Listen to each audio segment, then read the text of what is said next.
छत्तीसगढ़ रे तोर नाम रही सदा जब तक जे सूरज औ चांद रही।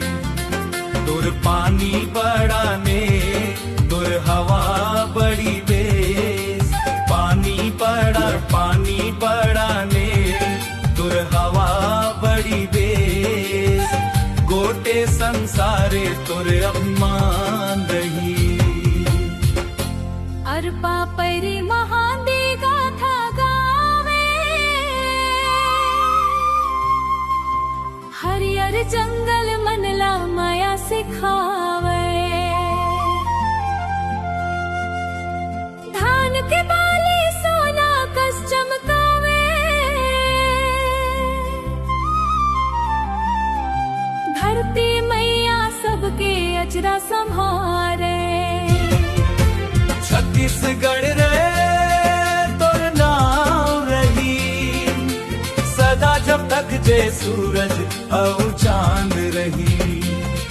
तोर पानी बड़ा ने तोर हवा बड़ी बेस, गोटे संसारे तोर अभिमान रही। हाय हाँ गोटे संसारे तोर अभिमान रही। करमसुआ के सुर गली गली बाजे, माया दुलार के जोत हृदय मन साजे। पहाड़ नदी औ खेत खार हंसे,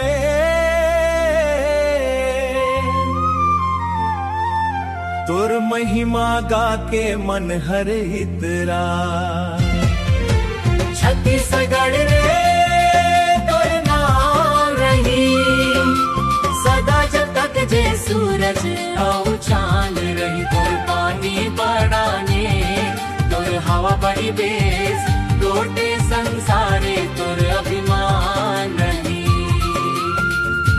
जन्म जन्म तक तोर गुण गावत रही वो, मोर छत्तीसगढ़ तोर सम्मान रही।